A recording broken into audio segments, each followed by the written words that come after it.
ইয়াত মই ভাবোঁ যে ইয়াত মেক্সিমাম 5,000 পৰা 7,000 মানুহ আহিব পাৰিব।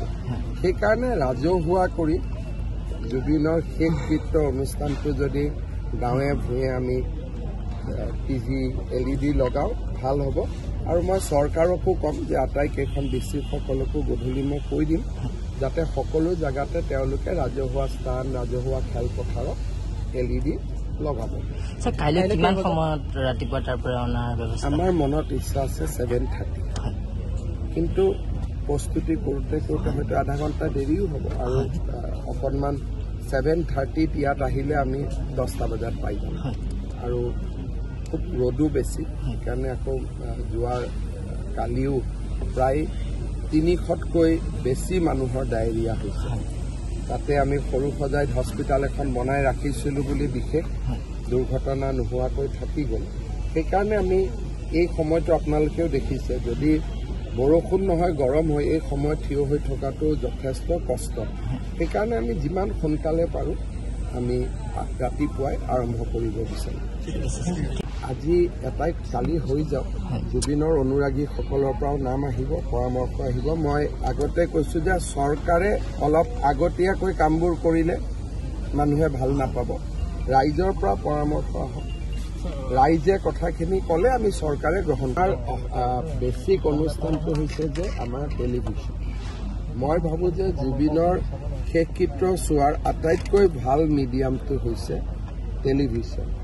আমাৰ গাঁৱৰ যুৱক সংঘ, গাঁৱৰ নামঘৰ বা বিভিন্ন অনুষ্ঠান আছে, গাঁৱত তেওঁলোকে কালি ৰাজহুৱা কৰি টিভিটো ৰাজহুৱা স্থানত দি তেওঁলোকে সকলোৱে একেলগে জুবিনক শেষ শ্ৰদ্ধা জনাব পাৰে। তাৰ উপৰিও আমাৰ চৰকাৰৰ যিমান LED স্ক্ৰীণ আছে তাতে আমি টেলিকাষ্ট কৰোঁ। আৰু মই DIPRক ক'ম যে গুৱাহাটীৰ যদি বা আন চিটিৰ নগৰৰ বিভিন্ন সামাজিক স্থানত যদি ডাঙৰ কৰি যদি আমি LED স্ক্ৰীণ লগাব পাৰোঁ, লগাব ব্যৱস্থা কৰিব পাৰোঁ, আমি পাৰোঁ কৰিব পাৰোঁ। ইয়াত মই ভাবোঁ যে ইয়াত মেক্সিমাম 5,000 পৰা 7,000 মানুহ আহিব পাৰিব। সেইকাৰণে ৰাজহুৱা কৰি জুবিনৰ শেষকৃত্য অনুষ্ঠানটো যদি গাঁৱে ভূঞে আমি টিভি LED লগাওঁ ভাল হ'ব। আৰু মই চৰকাৰকো ক'ম যে আটাইকেইখন ডিষ্ট্ৰিক্টসকলকো গধূলি মই কৈ দিম যাতে সকলো জেগাতে তেওঁলোকে ৰাজহুৱা স্থান ৰাজহুৱা খেলপথাৰত LED লগাব।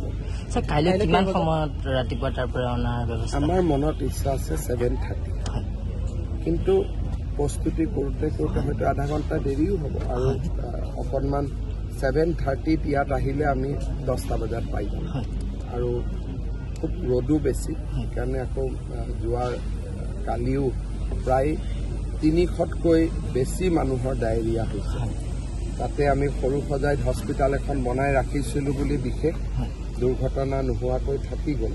সেইকাৰণে আমি এই সময়টো আপোনালোকেও দেখিছে, যদি বৰষুণ নহয় গৰম হৈ এই সময়ত থিয় হৈ থকাটো যথেষ্ট কষ্ট। সেইকাৰণে আমি যিমান সোনকালে পাৰোঁ আমি ৰাতিপুৱাই আৰম্ভ কৰিব বিচাৰোঁ।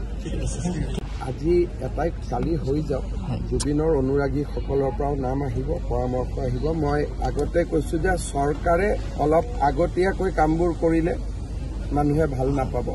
ৰাইজৰ পৰা পৰামৰ্শ আহক, ৰাইজে কথাখিনি ক'লে আমি চৰকাৰে গ্ৰহণ কৰাৰ বেছিক অনুষ্ঠানটো হৈছে যে আমাৰ টেলিভিছন। মই ভাবোঁ যে জুবিনৰ শেষকৃত্য চোৱাৰ আটাইতকৈ ভাল মিডিয়ামটো হৈছে টেলিভিছন।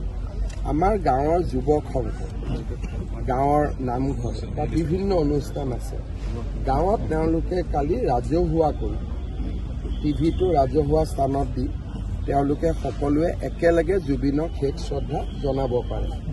তাৰ উপৰিও আমাৰ চৰকাৰৰ যিমান LED স্ক্ৰীণ আছে তাতে আমি টেলিকাষ্ট কৰোঁ।